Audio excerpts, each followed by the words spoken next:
سنة 1928 في الإسماعيلية. مدرس لغة عربية عنده 22 سنة ومعاه 6 من العمال أسسوا جمعية دينية صغيرة. ما كانش حد يتخيل إن الجمعية دي هتبقى أكبر تنظيم إرهابي في الشرق الأوسط ويمكن العالم. تنظيم قدر يوصل لكرسي الحكم وقدر برضه يوصل لصدمات دموية عنيفة مع الدولة والمجتمع المصري. من أفكار حسن البنا اللي بدأها بنصيحة وموعظة لأفكار سيد قطب اللي قسمت المجتمع لمؤمن وكافر وفتحت الباب للعنف، ومن تنظيم سري قاده محمود عزت من تحت الأرض لخلايا مسلحة خطط لها شباب زي الإرهابي يحيى موسى. وطبعا اللي سمع مسلسل رأس الأفعى عارف أنا بقول كويس إيه القصة الحقيقية للإخوان المسلمين وإزاي انتهى بيهم الحال لخلافات وانقسامات داخلية وبقوا مشتتين في أمريكا وأوروبا لحد النهارده. اربطوا الحزام كده وجهزوا عشان هنشوف الحكاية من أولها زي ما التاريخ كتبها. وما تنساش تعمل لايك وسبسكرايب يا حبيب قلبي، قربنا نوصل 1000 مشترك وانزل بالانترو.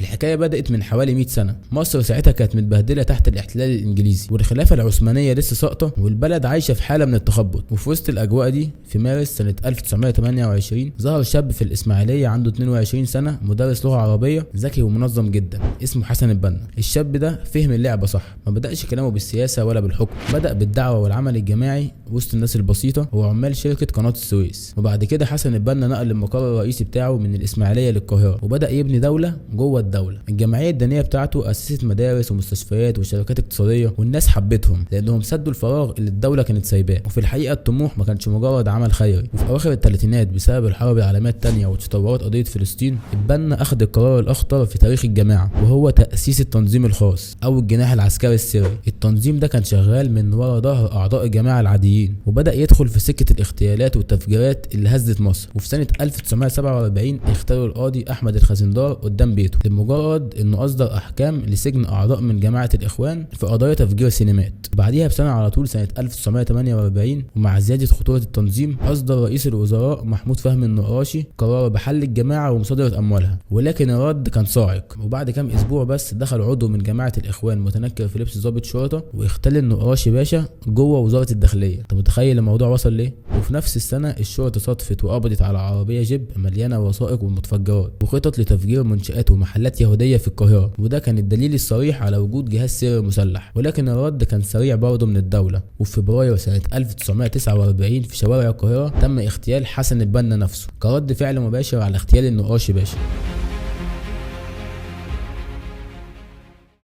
مات البنا وساب وراه تنظيم مسلح بيبايع المرشد على السمع والطاعه ومستعد لاصطدام اشرس في السنين الجايه. بعد موت حسن البنا الاخوان حبوا يدخلوا السياسه من اوسع ابوابها فتحالفوا مع الضباط الاحرار وايدوا ثوره يوليو سنه 1952 وكانوا فاكرين ان هم هيشاركوا جمال عبد الناصر في الحكم. ولكن شهر العسل ده ما كملش سنتين وطمعوا في السلطه والصدام الحقيقي بدا من هنا. الموضوع قلب بدم سنه 1954 في حادثه المنشيه في الاسكندريه لما حاولوا يغتالوا جمال عبد الناصر لما ضربوا عليه نار وهو بيخطب وسط الناس. ولكن محاولة الاغتيال فشلت ورد الدولة زعل الإخوان جامد وحظرت الجماعة تماما والسجون استقبلت آلاف من الإخوان. ورا السجون دي الدنيا اتقلبت وظهر المفكر سيد قطب وألف كتابه معلم في الطريق. قطب قال إن المجتمع ما بقاش مسلم وبقى عايش في جاهلية والأفكار دي كانت هي الشرارة اللي ولعت العنف والتطرف بعد كده. وفي سنة 1965 الأفكار دي اتحولت لتنظيم سري مسلح بيخطط لتفجير محطات الكهرباء والقناطر والمسؤولين. الدولة كشفت التنظيم ده وأعدمت سيد قطب سنة 1966.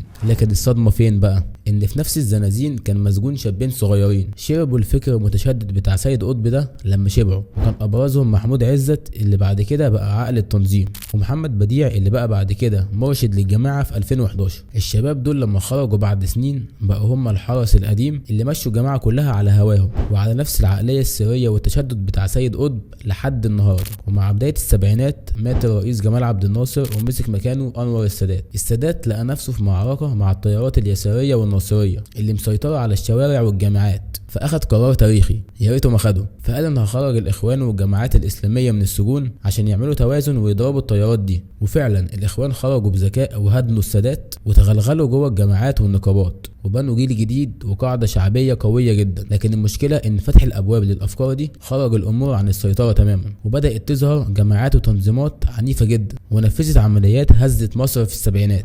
الوضع انفجر تماما لما السادات عمل معاهده سلام مع اسرائيل سنه 1979 وهنا النبرة اتغيرت من المهادنة للتكفير والهجوم العنيف، لحد ما السادات حس بخطر وأصدر قرارات باعتقالات في سبتمبر سنة 1981 وحبس فيها كل القيادات السياسية والإسلامية. وطبعا الإخوان الموضوع مش هيعدي عليهم عادي، لازم يوجبوا مع السادات. وبعد القرارات دي بشهر واحد بس، وتحديدا في 6 اكتوبر سنة 1981، واثناء العرض العسكري فتحت مجموعة مسلحة بقيادة خالد الاسلامبولي النار على المنصة، واغتالوا الرئيس انور السادات في مشهد صعب لا يمكن نسيانه.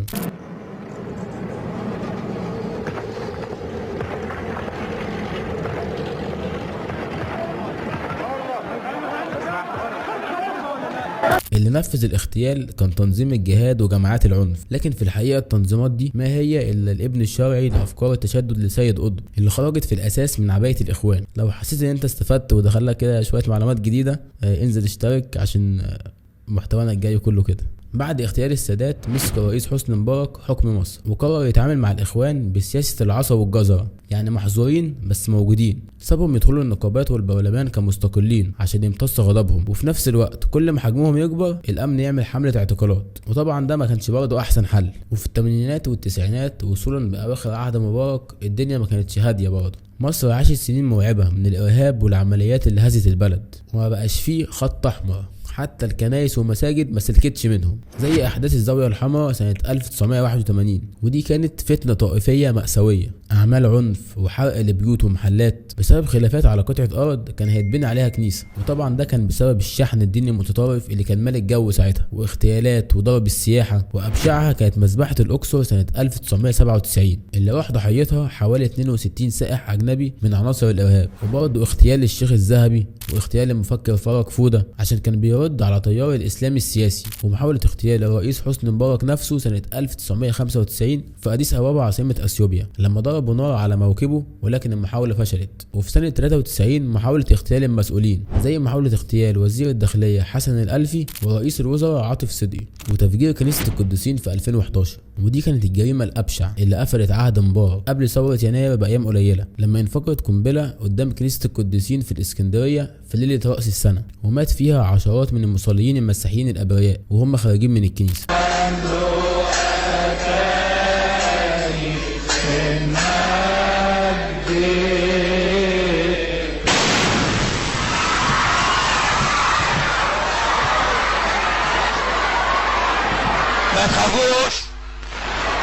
ما تخافوش يا جماعه، مفيش حاجه.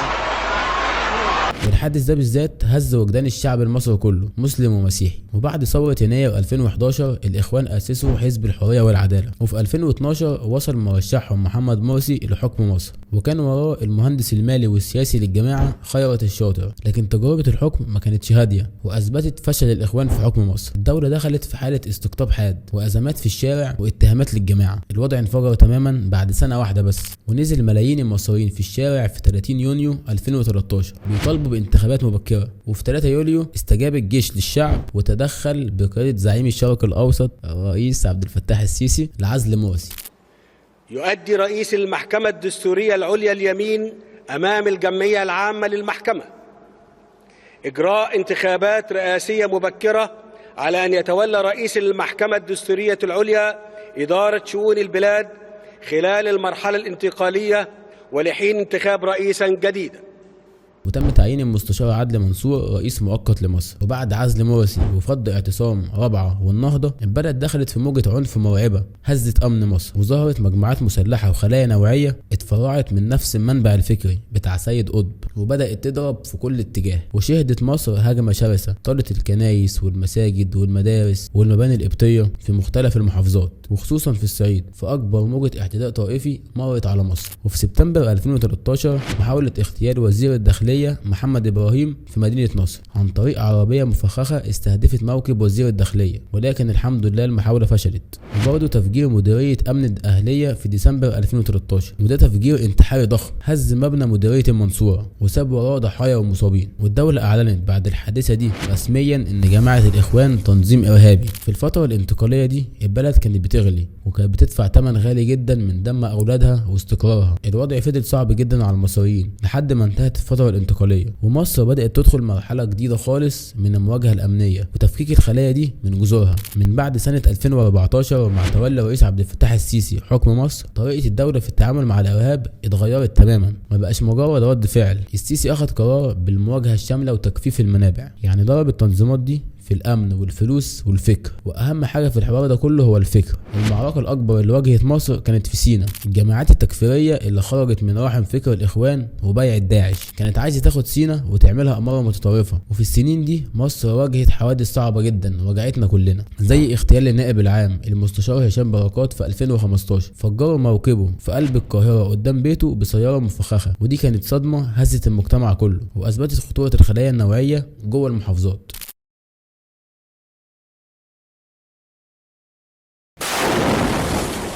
عرفتم ليه احنا بنقول يا مصريين ما تتلخبطوش وما تتهزوش؟ لان احنا بنجابه حرب ضخمة جدا وعدو خسيس محتاج مننا كلنا ان احنا نبقى واقفين وشايفين كلنا مع بعض كده. اللي عمل العمل ده في الفترة دي في الايام ديت بيقصد ايه؟ بيقصد ينال منا كلنا، ويقول لنا ان مش هتقدروا. لا، احنا لغايه دلوقتي ما عملناش اجراء استثنائي واحد، وانتوا ما تعرفوش ايد الدوله عامله ازاي. عاوزين اعدامات يا ريس. لو سمحتم بقول تاني، احنا بننفذ قانون.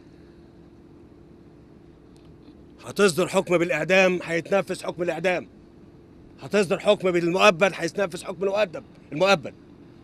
القانون، القضاء، هو ده اللي احنا عايزينه دلوقتي قبل بكرة، واحنا جاهزين ان احنا ننفذه.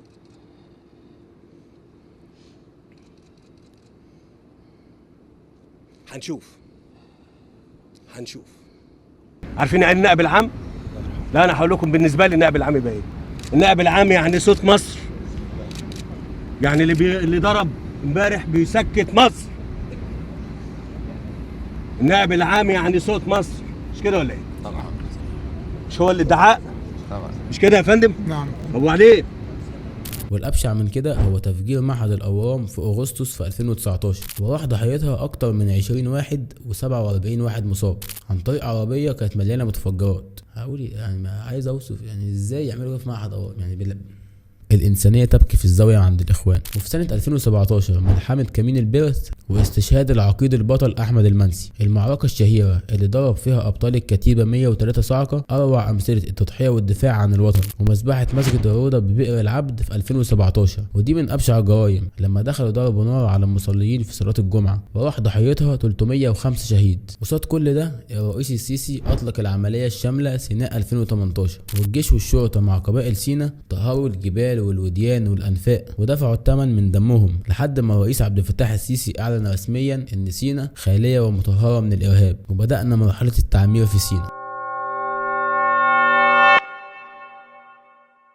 جوه المحافظات بقى الامن كان بيفك الخلايا السريه، وهنا لازم نعرف اسمين مهمين قوي قلتهم في اول الحلقه، وهو الارهابي يحيى موسى، وده كان المتحدث باسم وزاره الصحه في عهد مرسي، هرب بره مصر وبقى هو العقل المدبر للخلايا النوعيه وحركه حسم الارهابيه. ويحيى موسى كان بيدرب شباب بره مصر ويوجه شباب على النت زي انس برقوقه وطارق حبيب وناس كتير بقى يعني مش عارف مين اللي متابعهم، ويبعت لهم فلوس ويوجههم يعملوا تفجيرات واغتيالات في مصر. وهو المخطط الاول لقتل النائب العام، والتاني هو محمود عزت، وده بقى الضربه القاضيه في اغسطس 2020. الامن قبض على محمود عزت وهو مستخبي في شقه في التجمع الخامس. الراجل ده كان القائم باعمال المرشد العام لجماعه الاخوان والصندوق الاسود لكل العمليات السريه والفلوس، وسقوطه نهى عن الجماعه جوه مصر تماما. وهقولها تاني، انصح بمشاهده مسلسل رأس الافعى بيجسد الاحداث دي باللي حصل بالظبط ولحظه القبض على محمود عزت، ولسه حتى الان في السجون المصريه.